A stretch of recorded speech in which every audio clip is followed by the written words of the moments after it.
sauves et toute notre espérance, nous la plaçons en toi. Nous disons que tu es grand, tout le miracle que tu fais nous donne la joie.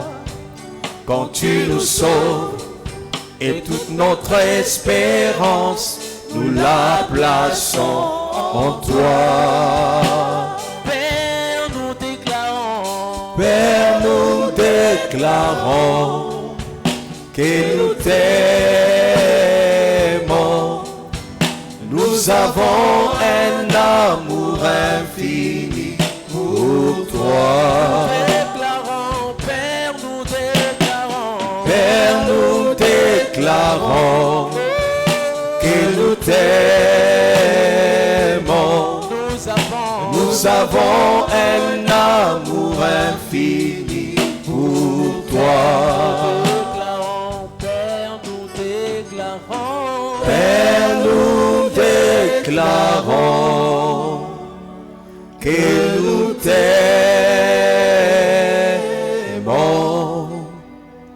Nous avons un amour infini pour toi. Commence à bénir Dieu, demande à Dieu de te parler. Bénis Dieu, dis à Dieu de te dire quelque chose. Seigneur, je vais entendre ce que tu as besoin que je fasse pour toi. Seigneur, je vais entendre ce que tu veux pour moi. Oriente-moi à travers de ta parole. Je veux t'écouter. Je veux surtout, au-delà de t'écouter, que tu m'aides à accomplir, à réaliser ta volonté. Dans le nom de Jésus. Sans toi, tu sais que nous ne pourrons rien. Sans toi, tu sais que nous ne saurons rien faire. Si nous pourrons quelque chose, c'est à cause de toi. Je t'aime, Seigneur. Je veux que tu sois mon seul soutien. Je t'aime, mon Dieu. Je veux que tu sois mon seul appui. Tu sais que sans toi je ne saurais rien. Tu sais que sans toi je n'arriverai jamais. Tu sais que sans toi je suis faible. Je veux répondre à ta volonté. Je t'en supplie, aide-moi. Aide-nous à obéir à ta volonté. Aide-nous à marcher selon tes traces. Aide-nous à saisir tes pensées par ton esprit. Est-ce que tu peux parler avec le Saint-Esprit? Alléluia. Dis un mot à l'Esprit de Dieu. Esprit de grâce, esprit de paix. Je t'en supplie, Seigneur, viens. Besoin de toi, Seigneur, donne la vie à ta parole. Alléluia. Garde silence, je vais prier pour toi. Cher Saint-Esprit, c'est par toi que Jésus est glorifié. Jésus a dit, il prendra, lorsqu'il viendra, il prendra de ce qui est en moi et il vous l'annoncera. Il vous emmènera dans la vérité complète. Je te prie, précieux Saint-Esprit, donne-nous les profondeurs de Dieu. Donne-nous ce qui vient dans les profondeurs de Dieu. Révèle-nous ta présence. Révèle-nous ta volonté. Je prie pour que chacun de celui qui est venu ce matin, que personne ne sorte tel que venu. Je prie que tu guérisses les maladies les plus incurables. Je prie que tu délivres chacun de nous. Que ta gloire se saisisse de chacun. Que les chaînes, oh Dieu, qui retenaient ton peuple, les lâches.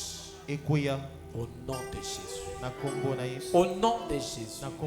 Je fais sortir quelqu'un de l'emprise des lois de sa famille.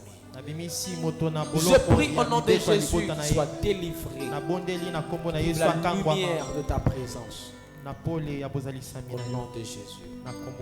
Merci pour ta présence. Alléluia. Que nous acclamons, oh Dieu.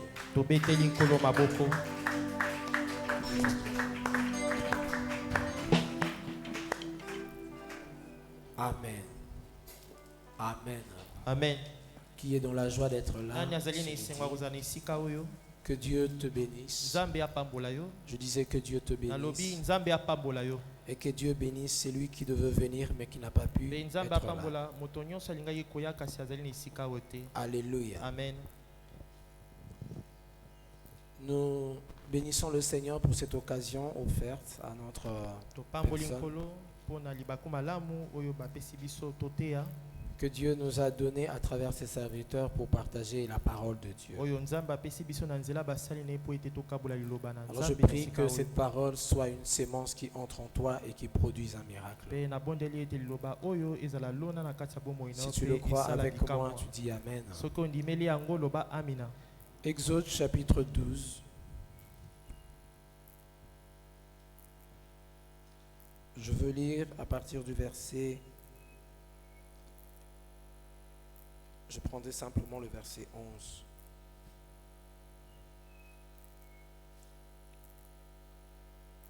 Je lis au nom de Jésus-Christ. Exode 12, 11. Je pourrais descendre au verset 12 aussi. Quand vous le mangerez, vous aurez une ceinture à la taille, vos sandales aux pieds et vos bâtons à la main. Vous le mangerez rapidement. C'est la Pâque de l'Éternel.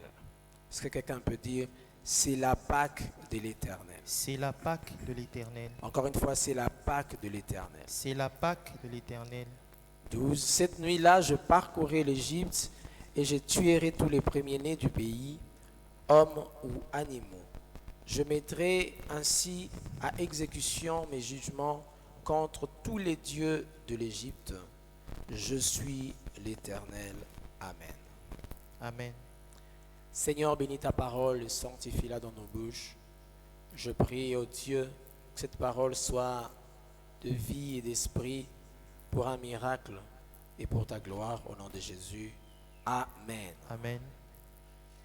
Que Dieu nous bénisse. Je prendrai pour thème ce matin ceinture à la taille, sandales aux pieds et bâton à la main.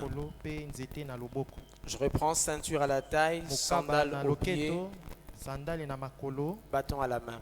Ce thème, nous le tirons dans le verset 11 du chapitre 12. Et c'est là où nous allons nous appuyer. C'est là où nous allons ressortir la pensée de Dieu pour nous. Alléluia. Amen. Bien-aimés, sur cette terre-là, nous sommes en plein parcours vers une destinée.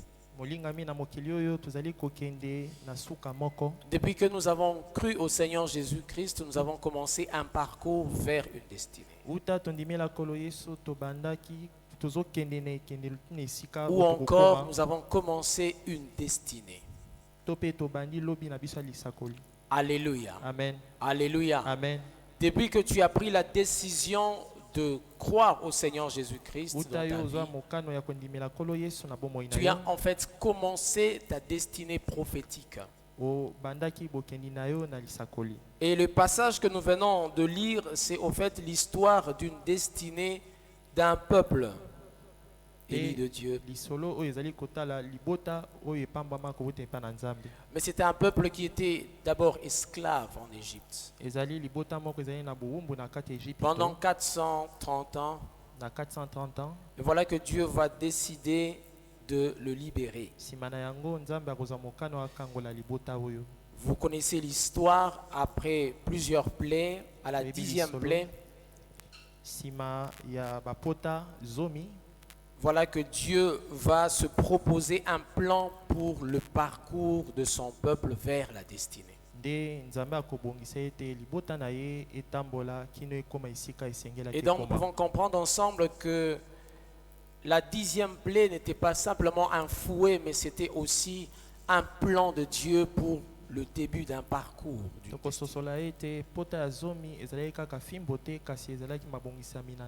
Parce qu'en même temps, Dieu donne la formule comment s'échapper de la frappe de l'ange de la mort qui devait parcourir toute l'Égypte. Pe na mbala moko nzambe azali kopesa pe lolenge nini bana ya Israeli esengelaki babima bazwa pota te ya liwa. Mais en même temps, Dieu donne aussi la façon dont l'agneau devait être consommé pour commencer un parcours. Kasi pe na mbala moko azali kolakisa bango lolenge nini esengelaki balia mwana na mpate po ete bango babima. C'était un parcours en plein désert qui devait commencer. Ezalaki etamboli na kati na isobe esengelaki ebanda. Alléluia. Amen. Et dans le verset 11 précisément, la Bible dit verset 11 bilie elobi que Dieu dit quand vous mangerez l'agneau,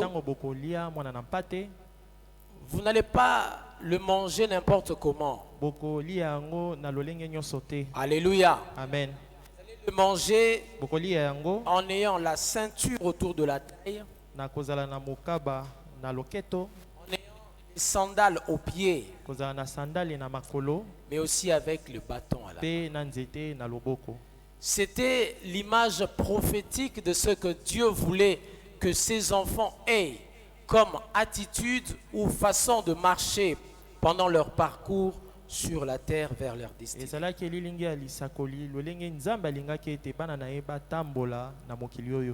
Certes, c'est une histoire que nous lisons dans la Bible, mais prophétiquement, ça a annoncé la volonté de Dieu pour les générations à venir.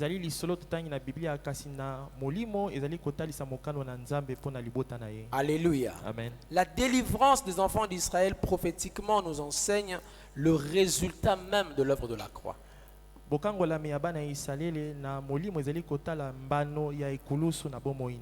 Alléluia. Amen. C'est-à-dire l'agneau qui devait être immolé, c'était l'image de Christ. Mais il ne devait pas seulement être immolé, mais il devait aussi être consommé. Mais de quelle manière? De manière à refléter le résultat de sa mort ou de sa mission. Alléluia. Amen. Nous allons le comprendre lorsque nous allons avancer. Je disais que les enfants d'Israël, lorsqu'ils quittaient l'Égypte, ils devaient manger l'agneau pascal qui était le symbole de leur délivrance même. Mais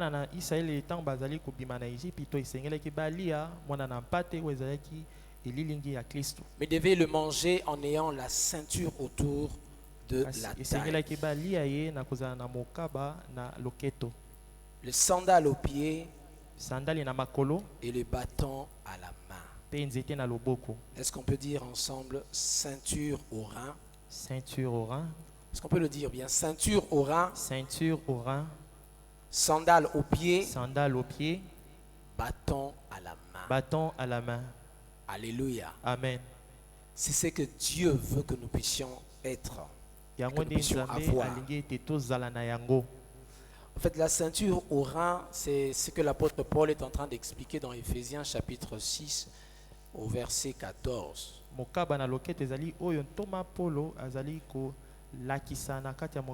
Lorsqu'il parle des armures, il dit prenez la ceinture autour de la taille en guise de vérité. En guise de vérité. Alléluia. Amen. C'est-à-dire lorsque les enfants d'Israël devaient manger l'agneau pascal en ayant la ceinture autour de la taille,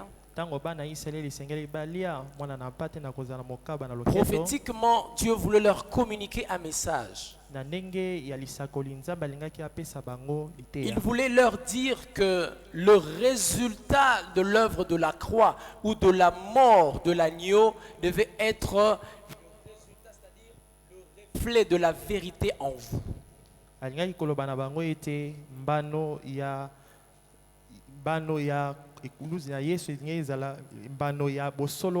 C'est-à-dire la mort de Jésus à la croix devait procurer la vérité.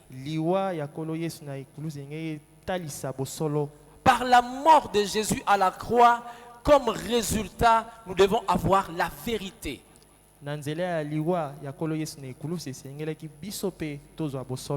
Et la vérité au centre de notre vie. Dieu ne dit pas que vous allez porter la ceinture au cou Non. Il dit à la taille. C'est-à-dire au centre. Comme pour dire au centre de la vie, vous devez avoir la vérité comme conséquence de l'œuvre de la croix. Bien aimé, c'est lui qui a été sauvé par Jésus. La vérité de la parole de Dieu habite en lui et doit rester au centre de sa vie. C'est lui qui a cru en Jésus. C'est lui qui a cru qu'il est Seigneur et Sauveur. La vérité qui est la parole de Dieu, la vérité qui est Jésus, doit être au centre de sa vie. Alléluia. Amen. Alléluia. Amen. Et c'est comme ça que Dieu voulait que ses enfants puissent marcher. En parcours vers la destinée prophétique. Dieu voulait que ses enfants aient la ceinture autour de la taille. Dieu voulait que ses enfants puissent porter la vérité au centre de leur vie. Parce que bien aimé, il n'est pas possible de marcher sans la vérité en nous et d'arriver à la destinée. Il n'est pas possible qu'un enfant de Dieu n'ait pas la vérité et de marcher pour arriver à la destinée. Alléluia. Amen. La volonté de Dieu est que cette vérité-là, qui est sa parole, puisse être au centre de notre vie. Par l'éclaircissement de l'apôtre Paul, nous comprenons que c'est cela la volonté de Dieu pendant notre parcours sur la terre. Bien,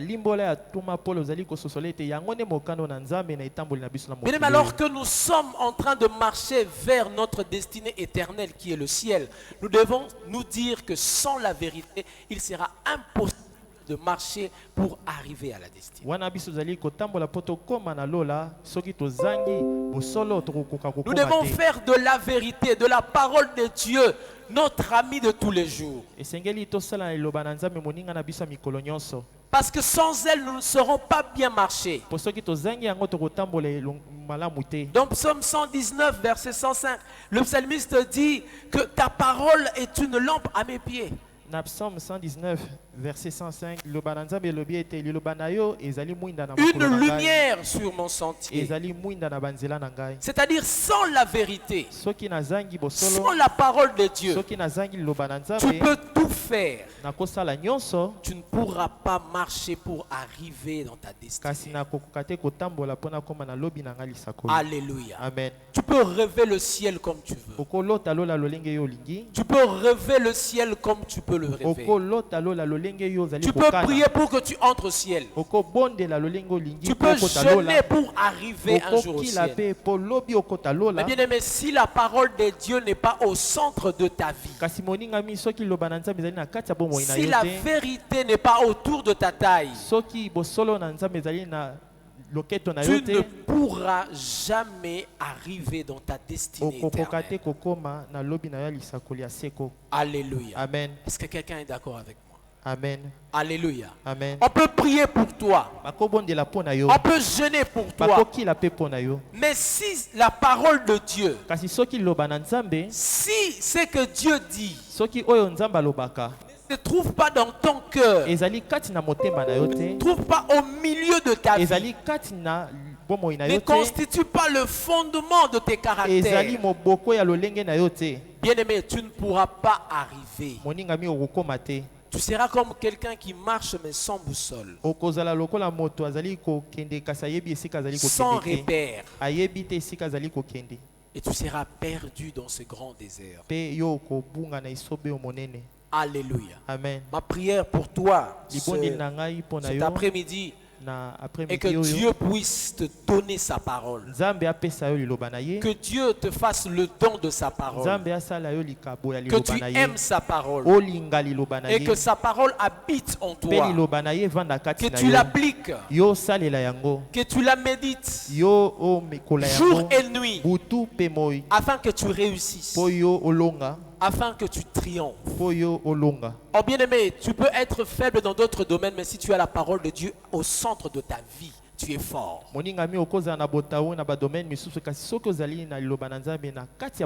Si seulement tu connais la parole de Dieu, va déceler les secrets qui te rendront fort. Dieu savait que le parcours en plein désert était difficile. Et pour arriver à Canaan, il fallait que le peuple de Dieu puisse garder la parole de Dieu, puisse garder la vérité. Voilà pourquoi prophétiquement il dit: vous serez noués autour de la taille par la ceinture qui est la vérité. Bien aimé, nous sommes dans un vaste désert. Le monde que vous voyez, prophétiquement, c'est un vaste désert. Sans la parole de Dieu qui est notre boussole, nous sommes perdus. Sans la parole de Dieu qui est cette eau que nous trouvons dans le désert, nous serons perdus. Alléluia. Amen. Mais ça doit être le sujet de tes prières. Apprends à dire à Dieu: Seigneur, je veux que ta parole soit au centre de ma vie. Je ne veux jamais oublier ce que tu dis dans les Écritures. Je veux graver les Écritures dans mon cœur. Que ta parole soit le centre de ma vie de chaque jour. Lorsque je serai au travail, que ta parole soit au centre de ma vie. Lorsque je serai au foyer, que ta parole soit au centre de ma maison. Dans mes projets, que ta parole se retrouve au centre. Au centre de mes activités. Au centre de mon ministère. Alléluia. Amen. C'est ce que Dieu voulait dire lorsqu'il dit aux enfants d'Israël: vous porterez la ceinture autour de la taille. Ma prière est que Dieu te donne la ceinture autour de la taille. Est-ce qu'on peut acclamer la parole de Dieu? Deuxième de choses, sandales aux pieds. C'est-à-dire, Dieu dit aux enfants d'Israël: lorsque vous mangerez l'agneau, vous devez avoir les sandales. Alléluia. Amen. Le sandal à vos pieds. Le sandal à vos pieds, c'est comme l'apôtre Paul le dit toujours dans Ephésiens 6, verset 15, cette fois-là. C'est l'amour de l'évangile. Les ailes de l'évangile. Alléluia. C'est les ailes de l'évangile. Bien aimé, c'est lui-là qui a été sauvé par l'œuvre de la... Il a été sauvé par Jésus. Il ne saura pas se taire. Il doit proclamer le salut de Jésus. Bien aimé, celui qui est sauvé, il n'est pas sauvé pour lui-même. Celui qui est sauvé n'est pas sauvé pour lui seul. J'aime cette expression: sauvé pour sauver. Alléluia. C'est-à-dire, nous sommes sauvés, nous, pour que nous aussi nous puissions sauver. Et donc tu ne peux pas garder l'expérience de ton salut pour toi-même. Le salut que Jésus t'a apporté, tu dois le partager. La Bible déclare que je n'ai point honte de l'évangile. C'est la puissance de Dieu